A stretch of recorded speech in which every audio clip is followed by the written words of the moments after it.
Welcome to the Underachieving Enthusiasts Podcast. My name is Scott. My name is Chris. I like to drive NASCAR. That's me. And I hope you enjoy the podcast today.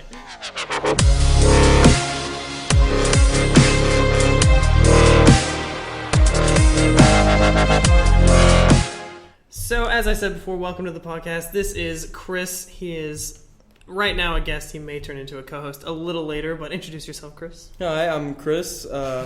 I don't actually drive NASCAR, just letting you know. I'm a student at Western Carolina University. That's a big one. That's it.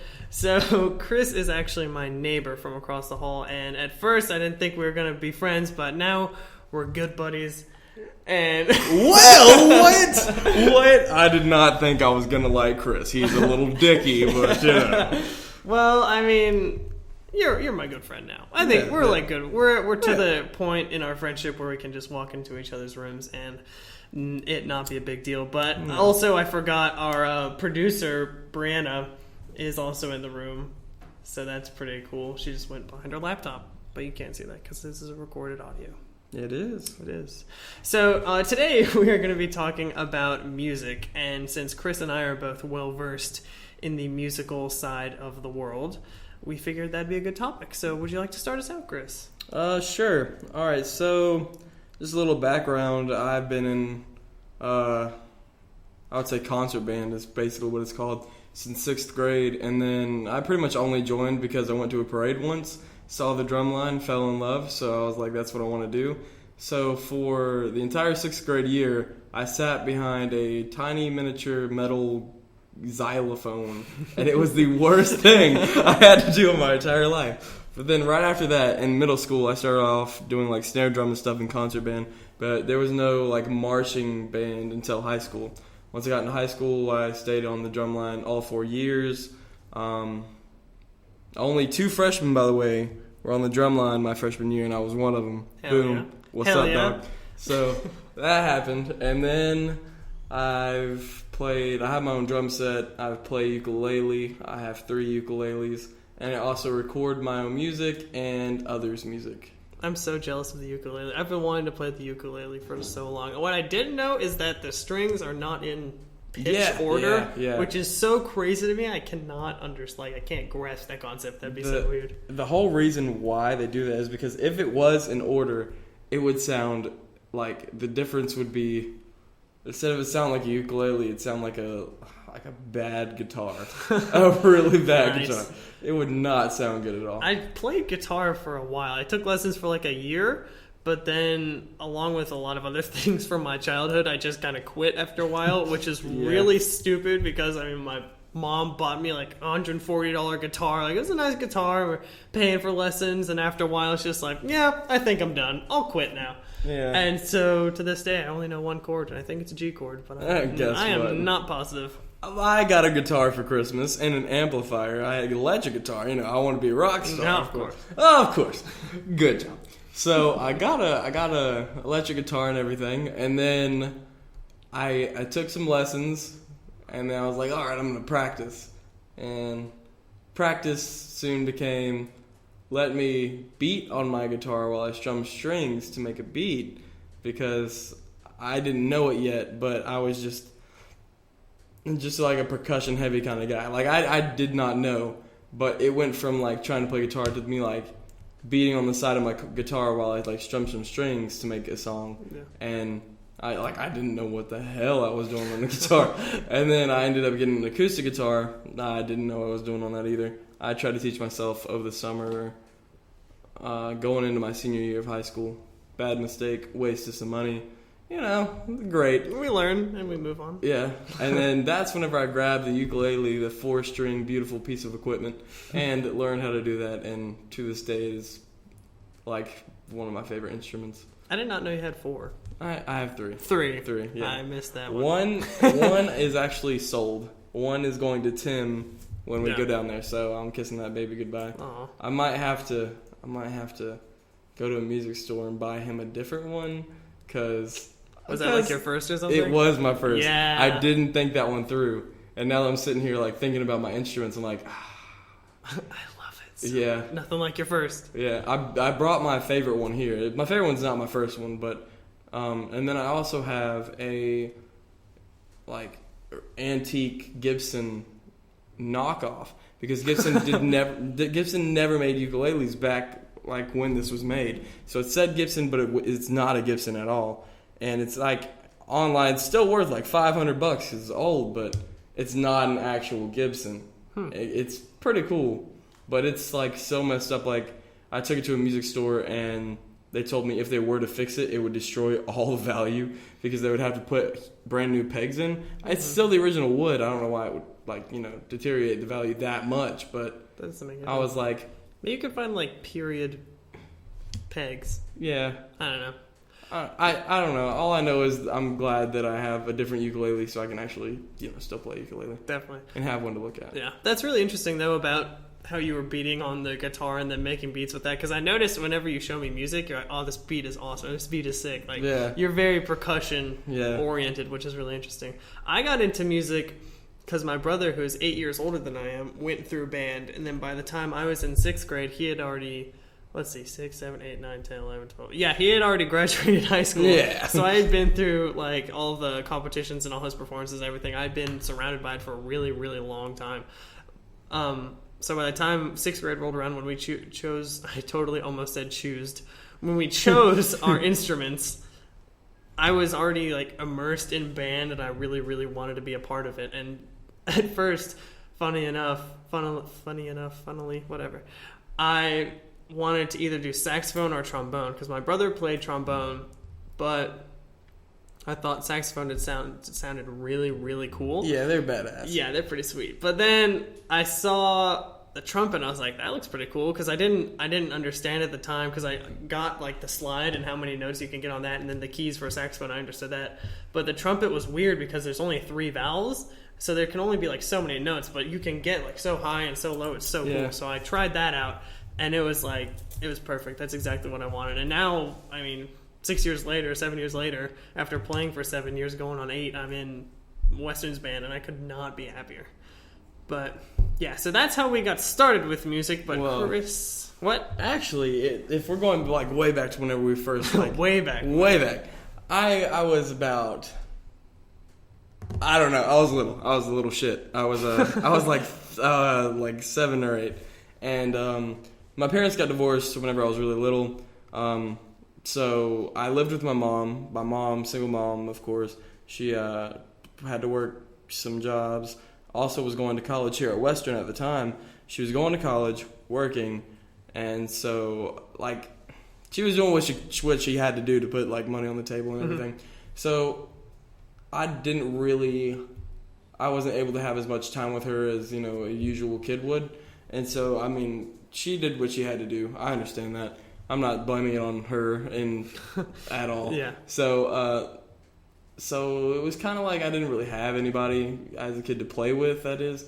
And then, like, she was really busy, and I had a few friends in the neighborhood, but, it was childhood friends, like, they give you a mean look. You're like, I don't want to talk to you anymore. That kind of. Don't talk to me anymore. Yeah. I don't want to see you in my front yard ever. Yeah, you knock on my door, I'm telling my mom. It was that kind of thing. That kind of thing. So then somebody walked up to me. I was at a restaurant or something. Walked up the steps like, hey, I just found this in the bushes. Do you want it?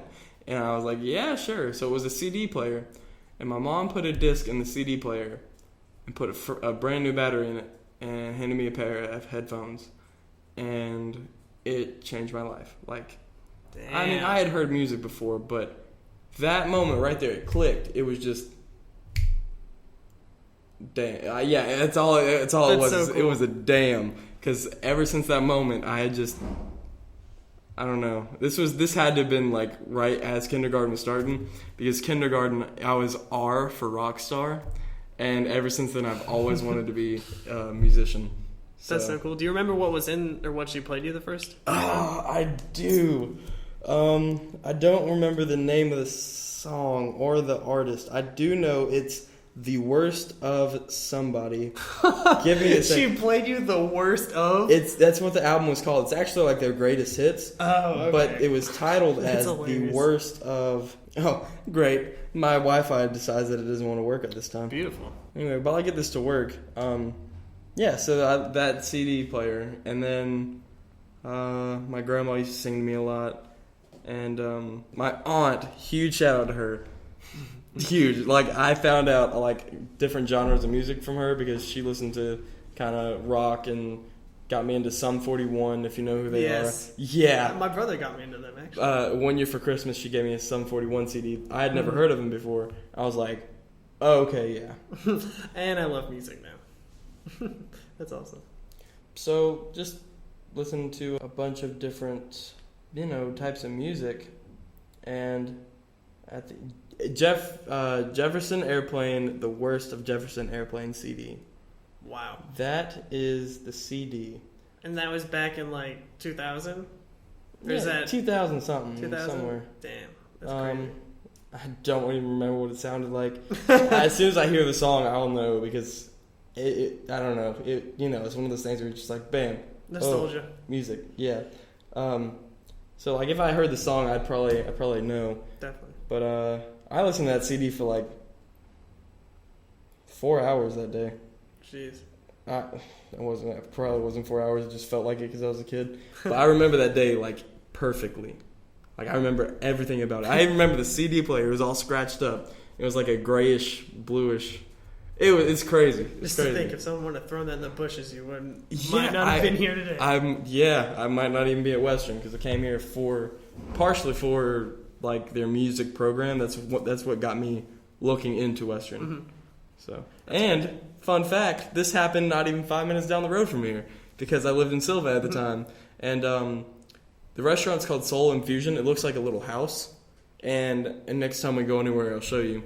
Not you, the audience members, because I don't Next time we take the mic everywhere. Next time we all catch the cat train and go into town. Yes. But yeah, it's right in town. Do you know where that really sketchy tattoo parlor shop is? Yes. The one where it's like tattoos and it's just like a house? It's like that red neon Yeah. tattoos and piercings. Sweet. Yeah, and it's like a house. You're like, I don't know. Yes. It's right past that. It's like this house way in the back. You're like, that's not a restaurant. It's crazy. A restaurant.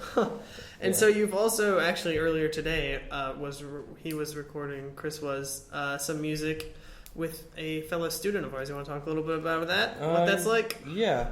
All right. So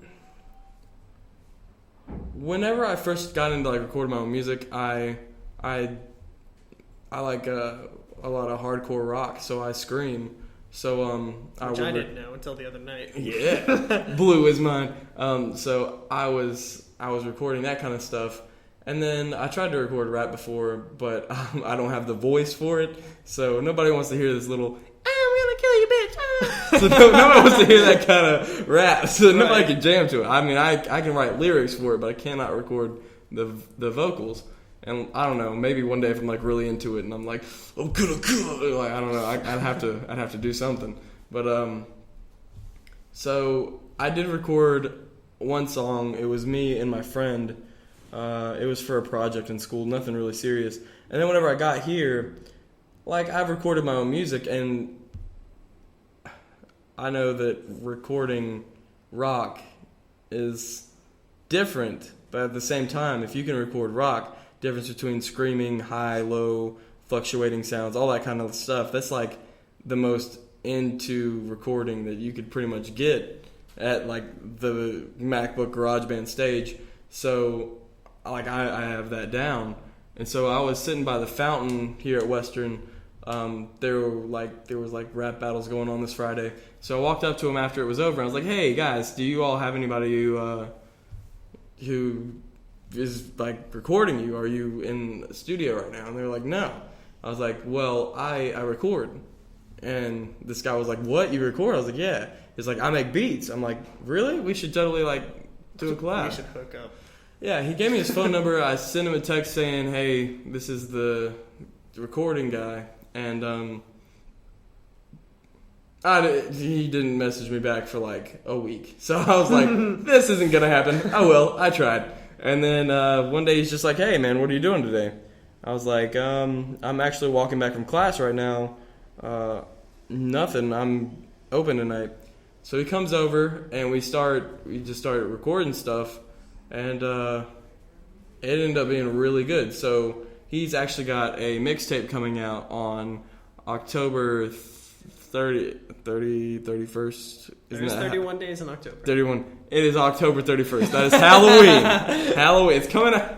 My bad. It's coming out on Halloween, and it's going to be called Thrillville.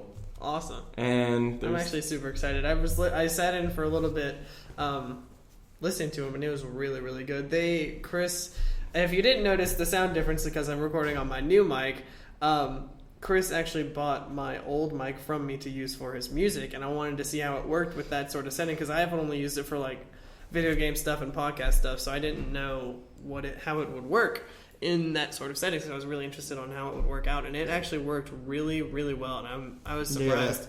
Yeah. And when I was excited to buy my new mic, so I needed the money for like the old one to buy this one, but I was honestly more excited to see what you would do with my old mic because I was not using it to its full potential. And I mean, probably just podcasting with this one, I'm not using it to its full potential, but it's cool to see how other people can turn what you don't have a use for anymore into something amazing. And I just thought that was really cool. Yeah. But yeah. And he's not lying. I was going from using either the standard MacBook microphone, which is shit. Which you should not do. Yeah.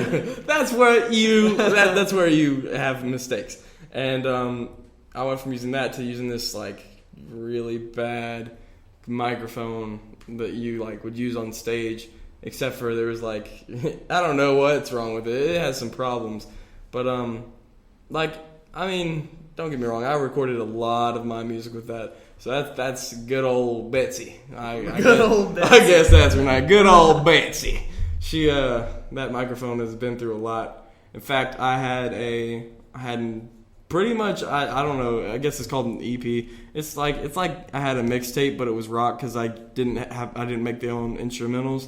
So I was using like instrumentals from online, but I had like my own like screaming shit like ready. I had like almost 7 tracks, and I was like at the end of the 7th track I was going to be done, and I was going to put finishing touches on all the songs and get it ready. And this was actually like 2 months before school was over. So I was that night, it was this one night I was recording a song with one of my friends. I wanted to have a collab, and he can scream higher, like really high pitched screams, and I can't. And so I was like, dude, you should totally be on this track with me. So we get done doing this, like, the highlight of my musical career. Like, it was just so dope. So, in some songs, if you hear, like, a growl that sounds, like, literally demonic, it's when somebody screams really, really high, and it's layered with somebody screaming really, really low. I'm better at low growls, and he was, like, better at, like, really high screams. And so if you layer them over top of each other, it sounds like this... like devil is just like it's great. That's crazy. I didn't know that actually. Yeah, so we did it, and it was by far the best fucking thing. And I hit Command S, which is save on the MacBook, and it just sat there. I was like, what is going on?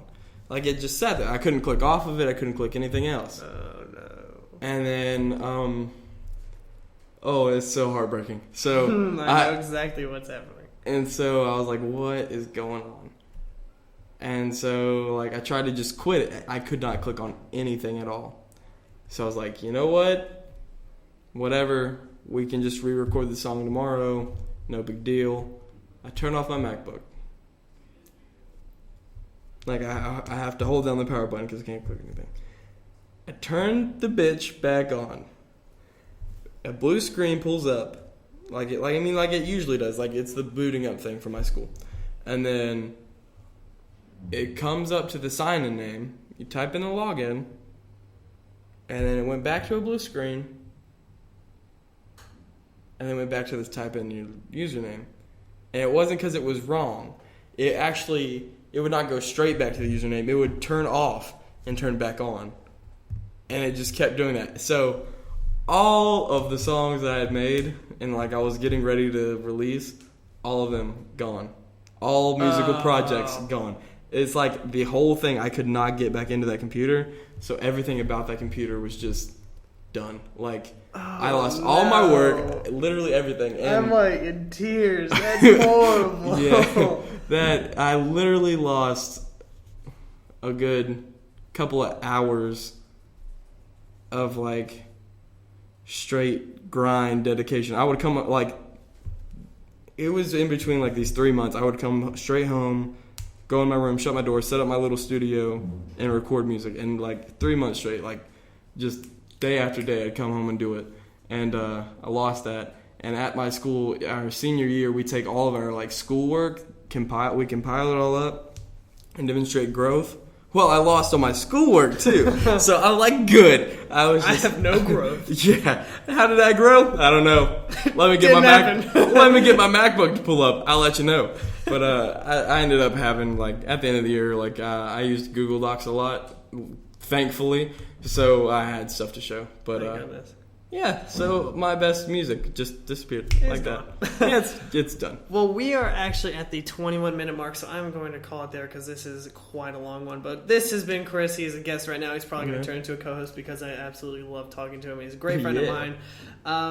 By the way, Chillin' Vibes. That's my recording. That's his record label name. Yeah. So Chillin' Vibes is going to be making some good stuff pretty soon. But we're excited for the EP. Yeah, if you want to keep following us with the podcast, be sure to follow us on SoundCloud, and we will see you guys in the next episode. Peace.